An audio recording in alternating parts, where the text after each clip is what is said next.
Halo semuanya. Ya, assalamualaikum warahmatullahi wabarakatuh. Kali ini kita kembali lagi dalam eh, belajar operation research atau riset operasi gitu ya. Di mana kita sudah sampai kemarin tentang metode Big M untuk kasus minimasi ya. Kali ini ada lagi metode alternatif dari metode Big M, yaitu namanya metode dua fase gitu ya. Apa itu metode dua fase? Check this out. Oke, sebelumnya kita akan mengingat lagi apa itu variabel artificial ya. Nah, kali ini ya kita membahas apa sih tujuan dari adanya variabel artificial sebelumnya atau variabel buatan itu ya. Ketika kita memiliki kendala yang mana tandanya adalah kurang dari, kita cukup menambahkan dengan variabel select. Nah, namun untuk kendala yang tandanya adalah lebih dari sama dengan atau tandanya sama dengan, itu pasti akan muncul namanya artificial variable ya. Oke, asal muasal kenapa adanya artificial variable itu adalah, coba kita pikirkan ketika X-nya 0 ya, untuk solusi misal awal adalah X-nya 0, kemudian Y-nya 0 gitu misal. Nah, ketika tidak ada namanya variabel artificial ini, maka ini akan menjadi min S2 seperti itu ya, sama dengan 15. Nah, apa artinya? Yaitu bahwa S2 ya, itu sama dengan minus 15. Padahal kita punya aturan bahwa semua atau semua variabel ya, baik itu select, baik itu surplus, baik itu artificial tadi, semuanya bernilai positif. Seperti itu. Jadi, disinilah fungsi adanya variabel artificial agar kontradiksi ini tidak terjadi. Seperti itu. Oke, jadi kenapa harus ada variabel buatan ya? Sebenarnya tidak memiliki makna yang cukup berarti ya. Cuman dalam kasus ini seperti itu ya. Ketika tidak ada variabel artificial, mungkin kita tidak bisa mencapai namanya solusi visible. Nah, oleh alasan itu kita sekarang pertanyaannya ya, mengapa kita membutuhkan namanya metode dua fase ya? Ya, karena metode simplex Big M ya melibatkan bilangan M yang didefinisikan sebagai bilangan yang sangat besar. Ya, kemudian juga kadangkala perhitungan ya, bilangan M ini masih ada pada nilai fungsi tujuan ya, sehingga tidak diketahui juga M-nya itu berapa gitu ya kan. Oleh karena itu akhirnya kita perlu memiliki alternatif ya dari metode ini, sehingga muncullah namanya metode dua fase. Baiklah, kapan kita bisa menggunakan metode dua fase ya? Yang pasti adalah ketika kendala dari suatu program linear itu fungsi kendalanya bertanda lebih dari sama dengan atau sama dengan ya. Kemudian apalagi? Ya, ini adalah menjadi alternatif dari metode Big M seperti itu ya. Dan kelebihannya adalah di sini tidak ada huruf sama sekali, tidak ada huruf M sama sekali seperti itu. Jadi pure nanti di tabel simplex pun itu tersusun angka-angka saja. Nah, langkah-langkah dari metode dua fase ya, yang pertama adalah kita sama ya, seperti metode simplex biasanya, kita perlu mengubahnya dulu ke dalam bentuk standar atau bentuk baku. Nanti ada dua fase, namanya juga metode dua fase ya. Jadi ada fase 1, ada fase 2. Nah, fase 1 itu bertujuan untuk mengoptimalkan fungsi tujuan yang memuat variabel artificial. Fungsi tujuan yang asli kan biasanya Z. Nah, mungkin kita bisa menamakan fungsi tujuan yang mengandung artificial, kumpulan artificial ini adalah mungkin fungsi W seperti itu ya. Jika semua variabel artificial sudah keluar ya dari variabel basis dan nilai fungsi tujuannya 0 ya, maka itu disebut kondisi optimal. Dan kondisi ini memastikan kita akan memiliki solusi yang visible. Jika fase 1 sudah optimal ya dengan tanda tadi, maka kita bisa lanjut ke fase 2. Nah, di fase 2 ini kita bertujuan untuk mengoptimalkan fungsi tujuan yang asli ya, yang memuat variabel-variabel yang sah ya, X1, X2, X3 seperti apa. Nah, oke. Nah, ketika kita menggunakan metode 2 fase, kita perlu mencatat bahwa pada kasus maksimasi variabel buatan itu bertanda negatif ya, koefisiennya negatif. Kemudian untuk kasus minimasi ya, koefisien dari variabel buatan itu bertanda positif. Seperti itu. Oke, now we will solve ya. Kita akan menyelesaikan this problem ya.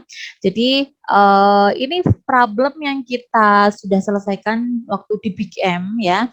Cuman kita coba sekarang pakai 2 fase ya. Kalian bedakan mana yang menurut kalian lebih gampang atau mungkin kalian mudah pahami yang mana.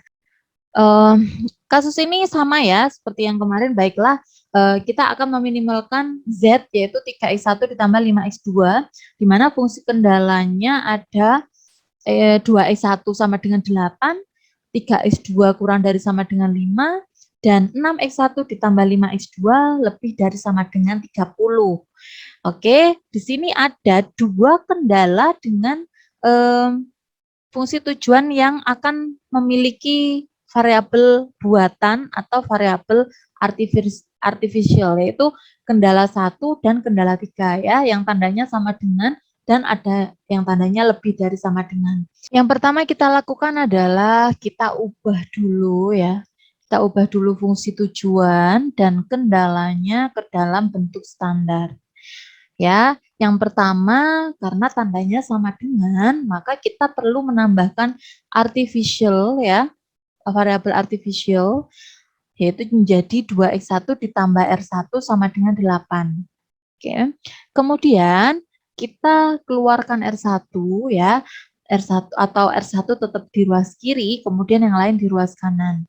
Saya kasih bintang ya, karena bintang ini maksudnya adalah ini nanti saya akan sebutkan kembali di bawah. Kemudian untuk kendala 2 ada 3x2 ditambah S2 sama dengan 15. Ini namanya select variable karena tadi kendalanya tandanya kurang dari sama dengan. Kemudian untuk yang kendala 3 tandanya adalah lebih dari sama dengan sehingga kita perlu mengurangi dengan namanya surplus atau variabel surplus ya, dan juga ditambah dengan variabel artificial yaitu R4. Oke, di sini ada variabel artificial juga. Saya keluarkan R4 sama dengan 30 min 6x1 dikurangi 5x2 ditambah P3. Ya, saya pindah semuanya di ruas kanan kecuali R4.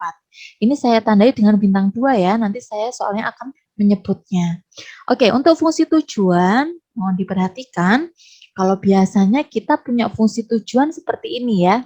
Z min X1 dikurangi 5X2 ditambah R1 ditambah R4 sama dengan 0. Namun, nah ini untuk metode Big M kemarin ya, koefisiennya adalah M ya, jadi MR1, MR4. Di sini tidak ada M. Seperti itu. Nah, karena kasus ini minimasi, maka kita perlu mengalihkan dengan min 1 ya, sehingga akan menjadi min Z plus 3x1 ditambah 5x2 sama dengan 0. Nah, Bu, dari kemana R1 dan R4? Sekarang saya juga memiliki fungsi tujuan baru yaitu W. Ada 2 ya, jadi ada 1, ada dan 2 ya. Ada 2 fungsi tujuan di sini. Ada fungsi tujuan Z sama W. Nah, namun W ini belum berhenti sampai di sini dulu, belum berhenti ya. Jadi kita perlu mensubstitusikan bintang 1 sama bintang 2 tadi. Apa sih bintang 1? Oke, yang atas ini. Bintang 2 yang mana? Dan ini. Ya, untuk menggantikan R1. Jadi R1 tadi kita tahu bahwa sama dengan 8 min 2x1. Jadi ini adalah 8 min 2x1. Sedangkan R4 kita punya 30 min 6x1 dikurangi 5x2. Sehingga kita punya 30 min 6x1 dikurangi 5x2 ditambah, oh maaf, ini harusnya P ya, saya salah. Ya ini P3 atau surplus tadi. Nah, sama dengan kalau kita sederhanakan 3 ditambah 30 jadinya apa? 38. Kemudian min 2x1 sama min 6x1 hasilnya adalah min 8x1. Kemudian min 5x2, jadi ini min 5x2 tetap, kemudian P3 tetap seperti ini. Oke, ini sederhananya. Kemudian kita punya akhirnya W sama dengan 38 min 8x1 dikurangi 5x2 ditambah P3. Kemudian semuanya saya taruh di ruas kiri ya, kecuali 38 sebagai nilai kanan. Nah, semuanya saya kali juga dengan negatif 1 ya. Seperti yang Z tadi, karena ini adalah kasus minimasi. Jadi kita punya min W, min 8x1, min 5x2 ditambah P, ya jadinya seperti itu. Sama dengan min 38. Nah, sekarang kita menata semuanya ke dalam tabel ya. Yang mana yang ditata, Bu? Ya, yang ini, yang ini, yang ini, kemudian yang mana lagi? Yang ini ya. Kemudian yang ini. Oke, semua yang saya centang tadi itu semua ditata dalam sebuah tabel. Akhirnya seperti ini ya. Apa perbedaannya dengan yang sebelumnya? Di sini variabel basis akhirnya ada Z sama W ya. Objektif ya. Fungsi objektifnya adalah Z sama W. Oke. Kemudian untuk nilai di baris Z ada Z sendiri min 1, terus X1 3, X2-nya 5, S2-nya 0, P3-nya 0, R1 0, R4 0. Dari mana? Kita lihat yang tadi saya centang yang bagian Z ya. Kemudian yang W juga seperti itu. Nah, kemudian ini R1, S2 sama R4. Semua artificial ditempatkan di variabel basis, di kolom variabel basis. Dan tujuan kita nanti adalah bahwa min 38 ini kita akan ubah menjadi 0. Ya. Oke, sama seperti kita melakukan algoritma simplex ya. Di mana yang pertama kita lakukan adalah memilih kolom kunci. Cuman fokus kita adalah di W, baris W. Kita cari di baris W nilai negatif paling besar yaitu min 8. Min 8 ini ya, min 8 ini menjadi variabel paling besar, ini menjadi kolom kunci. Nah, sekarang kita tentukan rasionya. Rasionya adalah 8/2 ya, 8/2, kemudian ini 15 bagi 0 ya, tidak terdefinisi, kemudian 30 dan 6, jadinya 5. Mana yang paling kecil? Ya, tentu saja adalah 4. Nah, 4 ini akan menjadi baris kunci gitu ya.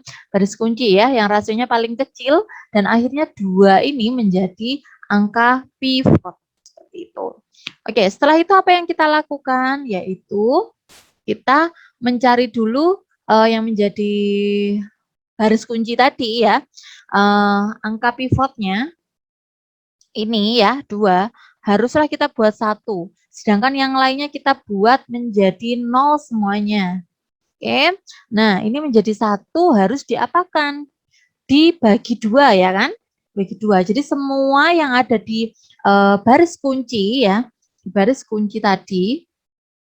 Nah, ini di baris kunci semuanya harus dibagi dengan 2 dan ini yang kita dapatkan. Oke, yang lainnya ini akan diisi. Nah, caranya bagaimana? Seperti yang sebelumnya kita tata dulu baris lama ya. Ini baris lama. Kemudian di sini baris kunci baru ya.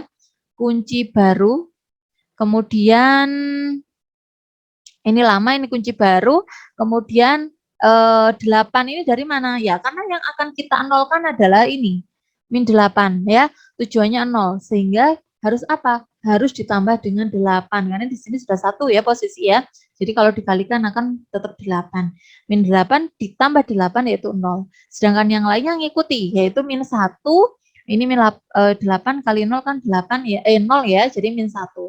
Jadi ini juga 0 hasilnya min 5, ini juga kalau dikalikan 8 0, jadi ini tetap 0, kemudian ini juga 0, tetap ini 1, setengah dikali 8 adalah 4, jadi 0 ditambah 4 yaitu 4, dan seterusnya. Kemudian ini min 38 dikali ini adalah 8 adalah 32, jadinya ini hasilnya min 6 ya.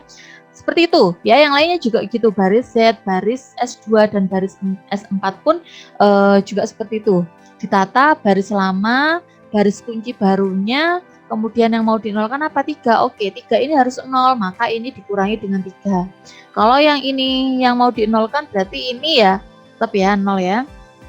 Karena ini posisi sudah 6.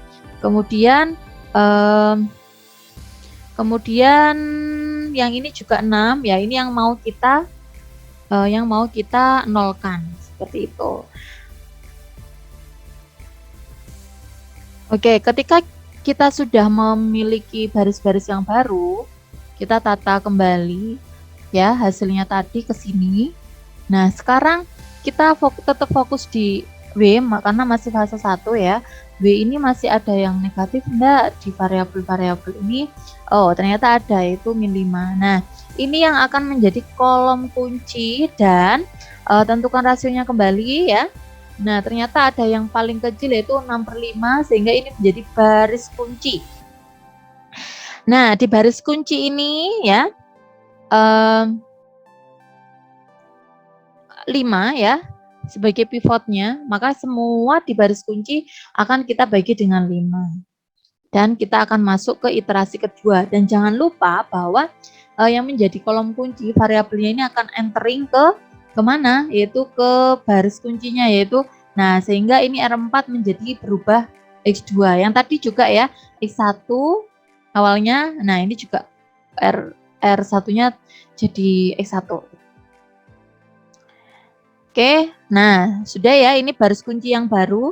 Di sini kita tata baris kunci yang baru. Baris lamanya untuk W adalah ini ya. Kemudian kita operasikan karena yang mau dinolkan -5 sehingga harus ditambah dengan 5 gitu ya biar 0. Oke, yang lainnya juga mengikuti. Jadi misal ini -1/5 dikali 5 kan -1, jadi 1 -1 0 gitu.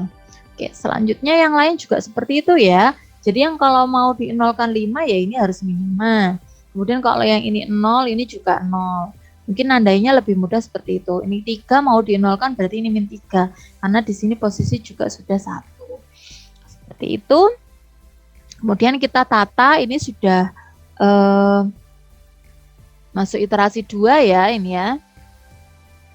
Nah, ini hasil iterasi keduanya, ternyata di W sudah tidak ada yang negatif.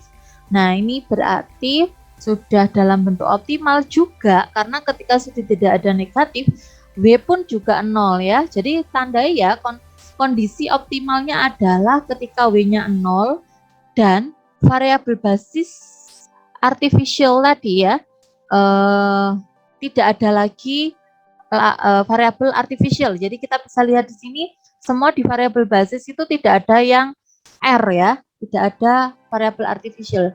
Sedangkan W-nya juga harus sudah 0 karena nah ini berarti sudah kondisi optimal.